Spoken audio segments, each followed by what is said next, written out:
up, everybody? Back to another one. It's time to get back into the reading. The altar of burnt offering. Build an altar of acacia wood, 3 cubits high. It is to be square, 5 cubits long, and 5 cubits wide.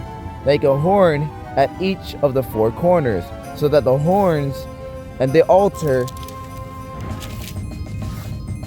are of one piece, and overlay the altar with bronze. Make all the utensils of bronze, its pots to remove the ashes, and its shovels, sprinkling bowls, meat forks, and fire pans. Make a grate for it, a bronze network, and make a bronze ring at each of the 4 corners of the network. Put it under the ledge of the altar so that it is halfway up the altar. Make poles of acacia wood for the altar and overlay them with bronze. The poles are to be inserted into the ring so they will be on 2 sides of the altar when it is carried. Make the altar hollow out of boards. It is to be made just as you were shown on the mountain. The courtyard. Make a courtyard for the tabernacle.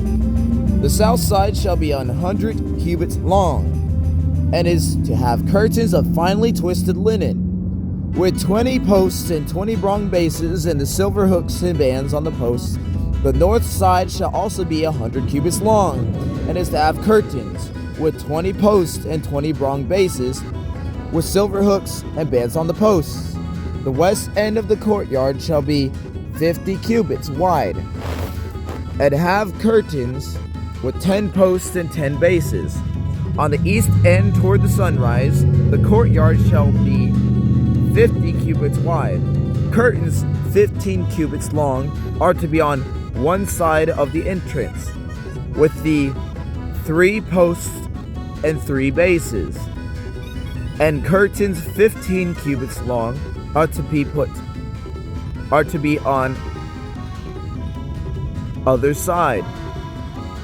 the other side, with the 3 posts and 3 bases. For the entrance of the courtyard, provide a curtain 20 cubits long of blue, purple, and scarlet yarn and finely twisted linen,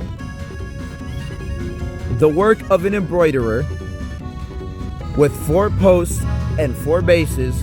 All the posts around the courtyard are to have silver bands and hooks and bronze bases. The courtyard shall be 100 cubits long, with 50 cubits wide, with curtains of finely twisted linen 5 cubits high, and with bronze bases. All the other articles used in the service of the tabernacle, whatever their function, including all the tent pegs for it and those for the courtyard, are to be of bronze. Oil for the lampstand. Command the Israelites to bring you clear oil of pressed olives for light, so that the lamps may be kept burning. And the tent of meeting outside the curtain, as shields the ark of the covenant law, Aaron and his sons are to keep the lamps burning for the Lord from evening till morning. This is to be a lasting ordinance among the Israelites for the generations to come. So they used olive oil back then. Olives are really, really big symbolization in the Bible and in a spiritual sense. That's why I love olives. If anybody could get me green monzenella, olives, whatever they're called, I love olives. All types of olives. Green olives, black olives. I love olives. So if y'all can give me cans or jars of olives, that also helps. That and sardines. Because I love sardines as well. Because I like fish and olives. I like the biblical food. It actually tastes better than most of the food we eat on this planet. The priestly garments. Have Aaron, your brother, brought to you from among the Israelites, along with his sons Nadab and Abihu, Eleazar and Ithamar, so they may serve me as priests. Make a sacred garment for your brother Aaron to give him dignity and honor. Tell all the skilled workers to whom I have given wisdom in such manners that they are to make garments for Aaron for his consecration, so that he may serve me as a priest. These are the garments they are to make: a breastpiece of ephod, a robe, a woven tunic, a turban, and a sash. They are to make these sacred garments for your brother Aaron and his sons, so that they may serve me as priests. Have them use gold and blue, purple, and scarlet yarn, and fine linen. The ephod. Make the ephod of gold, and of blue, purple, and scarlet yarn, and finely twisted linen. The work of skilled hands. It is to have 2 shoulder pieces attached to 2 of its corners, so that it can be fastened. Its skillfully woven waistband is to be like it. One of the piece with the ephod and made with gold, and with blue, purple, and scarlet yarn, and with finely twisted linen. Take 2 onyx stones and engrave them the names of the sons of Israel in the order of their birth, 6 names on one stone, and the remaining 6 on the other. Engrave the names of the sons of Israel on the 2 stones, the way a gem cutter engraves a seal. Then mount the stones in gold filigree settings and fasten them on the shoulder pieces of the ephod as a memorial stones for the sons of Israel. Aaron is to bear the names on his shoulders as a memorial before the Lord. Make gold filigree settings and 2 braided chains of pure gold, like a rope, and attach the chains to the settings. The breastpiece. Fashion a breastpiece for making decisions, the work of skilled hands.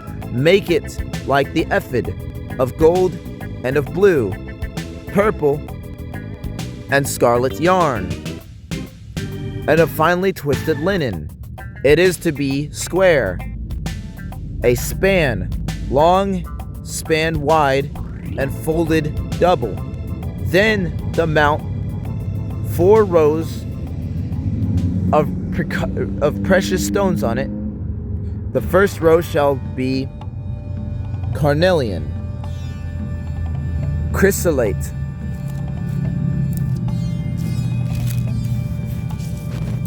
and beryl. The second row shall be turquoise, lapis lazuli, and emerald. The third row shall be jacinth, agate, and amethyst. Or agate, whatever you say. I don't know what it's called. I've never seen that one before. The fourth row shall be topaz, onyx, and jasper.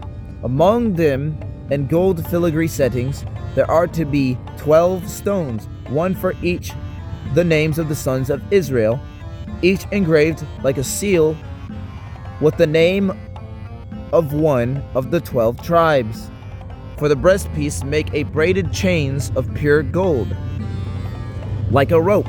Make 2 gold rings for it, and fasten them with 2 corners of the breastpiece. Fasten the 2 gold chains to the rings at the corners of the breastpiece, and the other 2 ends of the chains to the 2 settings.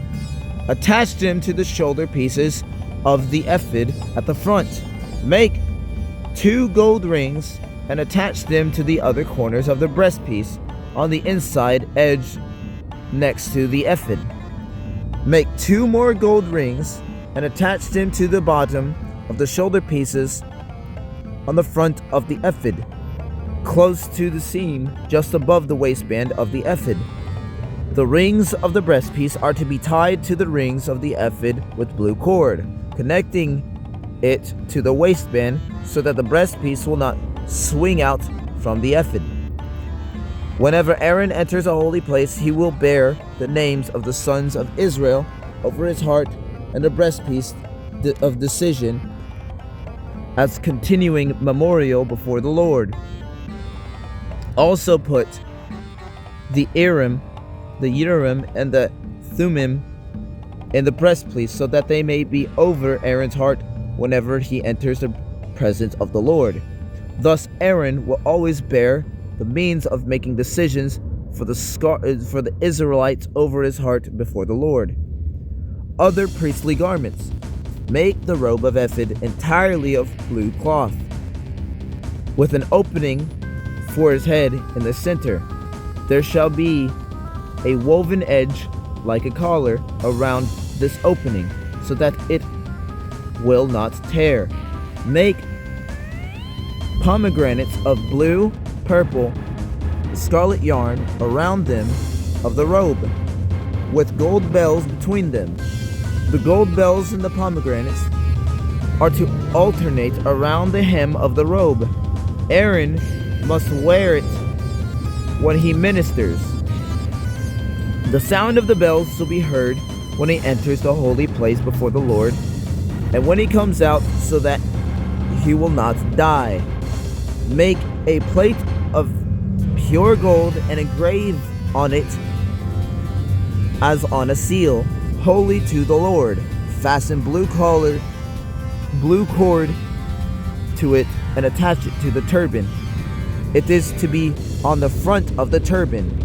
It will be on Aaron's forehead, and will bear the guilt involved at the sacred gifts the Israelites consecrate.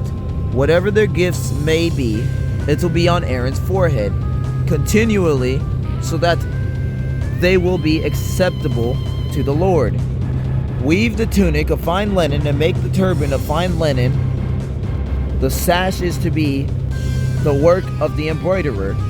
Make tunics, sashes, and caps for Aaron's sons to give them dignity and honor.